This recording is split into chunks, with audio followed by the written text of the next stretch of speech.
मनसे अध्यक्ष राज ठाकरे यांनी महायुतीला पाठिंबा दिला, महायुतीची ताकद वाढली आणि सगळेच कार्यकर्ते मनसेचे राज्यभरातून कामाला देखील लागले। मात्र कोकणामध्ये कार्यकर्ते काही भागातून कामाला लागलेले नाही आहेत, काही लोकांची नाराजी आहे, काही कार्यकर्त्यांची नाराजी आहे। यामुळं वैभव खेडेकर यांच्या घराजवळ कार्यकर्त्यांनी गराडा देखील घातला होता। वैभव खेडेकर महाराष्ट्र राज्य मनसेचे सरचिटणीस आहेत, मोठे कोकणचे मनसेचे नेते म्हणून त्यांची ओळख आहे। आपण त्याच्याकडे जाणून घेणार आहोत खरंच कार्यकर्ते किती नाराज आहेत। एक सर्व कार्यकर्ते मनसेचे एकवटले होते आणि राजसाहेबांच्या निर्णयालाच एक आव्हान दिलं जाते की अशी परिस्थिती निर्माण झाली होती। यामुळं राज ठाकरे यांनी स्वतः वैभव खेडेकर यांना आपल्या घरी उद्या बोलावलंय। मी आता वैभव खेडेकरांची बातचीत करतोय। काय नेमका विषय आहे, का तुम्हाला बोलावलंय? बघा, गेली 20 वर्ष महाराष्ट्र नवनिर्माण सेनेचं काम या कोकणामध्ये मी आणि माझे सगळे सहकारी करत आहे। या 20 वर्षामध्ये आम्हाला या कोकणामध्ये सत्ताधाऱ्यांकडनं खूप संघर्षाचे प्रसंग या ठिकाणी आले। अनेक वेळेला आमच्या हातापाय झाल्या, अनेक वेळेला आमच्यावरती केसेस झाल्या, अनेक वेळेला आम्हाला जेलमध्ये टाकलं। आमच्या कार्यकर्त्यांना रात्री घरातनं उचलून जेलमध्ये टाकलं गेलं, त्याला धंद्यातनं उठवलं गेलं। असं एक ना अनेक आमच्यासारख्या कार्यकर्त्यांना राजकीय जीवनातनं अपात्र करण्यात आलं। असे अनेक प्रसंग मला या ठिकाणी सांगता येतील। ये वाला लेते हैं। Inverter AC. आप गैम्बलर हो ना? गैम्बलर? जुआ खेलते हो ना? तुम जुआ खेलते हो? अरे नहीं, ये तो कुछ भी बोले जा रहे हैं। इतनी महंगी और नाजुक एसी खरीद कर स्टेबलाइजर नहीं लोगे तो ये जुआ नहीं हुआ तो क्या हुआ? सिर्फ एक फ्लक्चुएशन आपके इन्वर्टर एसी के पार्ट्स को डैमेज कर सकता है। उसे वी गार्ड से सुरक्षित रखिए। V Guard, India's number 1 stabiliser. त्यामुळे माझा इथला कार्यकर्ता हा पिसलेला आहे आणि हे सर्व जे सत्ताधारी करत होते हे मनसे संपवण्यासाठी करत होते।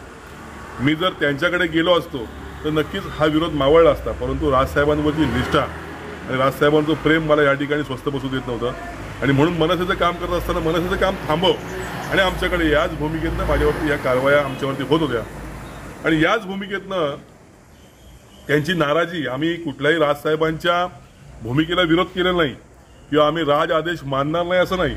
आमची जी व्यथा आहे ती व्यथा आमच्या कार्यकर्त्यांनी परवाच्या बैठकीमध्ये मांडली आणि त्या बैठकीतनं एकच सूर निघाला की आपण ह्या सगळ्या व्यथा सन्माननीय राजसाहेब ठाकरे यांच्या समोर मांडूया।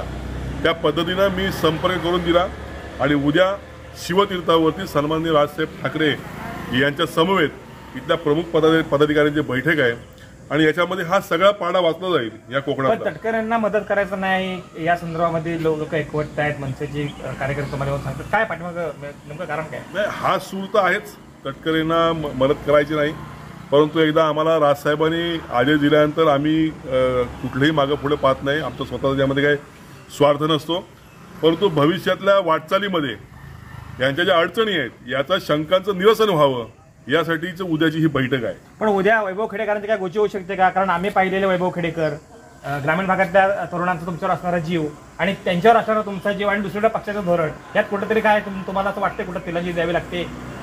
बघा, भरलेलं ताट वैभव खेडेकर सोडून राजसाहेबांबरोबर ते आला त्यावेळेला कशाचाही विचार त्यांनी केला नाही। आज देखील परिस्थिती तीच आहे, कशाचाही विचार न करता सन्माननीय साहेब यांच्याबरोबर मी आहे आणि या कुठल्याच निर्णयाची गोची माझी होणार नाही, कारण मी बाळासाहेबांना मानणार आहे आणि त्यानंतर राजसाहेबांना मानणार आहे। बाळासाहेबांवरती शिवसैनिक जसा प्रेम करतो तसा मी राजसाहेबांवरती नितांत प्रेम करणारा माणूस आहे। त्यामुळे मला उद्या जरी एखाद्या समुद्रामध्ये उडी मार म्हटले तरी देखील मी त्या ठिकाणी राजसाहेबांसाठी मारेन।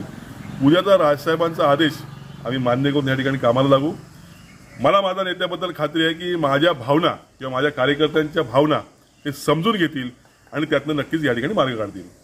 पण तरी पण कार्यकर्त्यांच्या भावना आहेत, उद्या जायचं आहे राजसाहेबांजवळ, वेगळा विषय मांडायचा आहे, तुम्हाला सांगणार काय दडपण?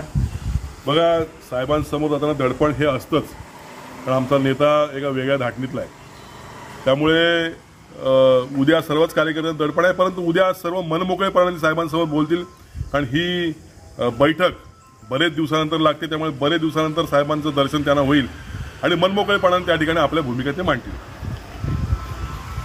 वैभव खेडेकर यांची भेट उद्या राज ठाकरे यांच्यासोबत होणार आहे। प्रचंड नाराजी आहे कार्यकर्त्यांसोबत। खासदारकीचे उमेदवार, महायुतीचे उमेदवार तटकरे यांना पाठिंबा द्यायचा नाही आहे अशी भूमिका इथं आक्रमक भूमिका वैभव खेडेकर यांच्याजवळ मनसे कार्यकर्त्यांनी मांडली होती। यामुळे राजकीय वातावरण हे पूर्ण गरम झालेलं होतं आणि याच भावनेतून इथल्या कोकणच्या नेत्यांना मनसेचे राज्य सरचिटणीस वैभव खेडेकर यांना शांत बसवण्याच्या सूचना कदाचित उद्या राज ठाकरे त्यांना देतील। यामुळंच त्यांची ही उद्या भेट होणार आहे आणि यामुळंच त्यांना भेटीसाठी राज ठाकरे यांनी निमंत्रण दिलं आहे। पण राज ठाकरे नेमका कोणता आदेश देतात आणि त्याचं कशाबद्दल थोडं पालन होतं का, आणि खरंच यातून जरी तोडगा निघाला तरी नाराज असलेले मनसेचे कार्यकर्ते आदेश मिळाल्यानंतर देखील सुनील तटकरे यांना मदत करणार का, हा एक वेगळा प्रश्न या निमित्तानं पुढे येतोय। कृष्णकांत साळगावकर, युनियन मराठी, खेड, रत्नागिरी।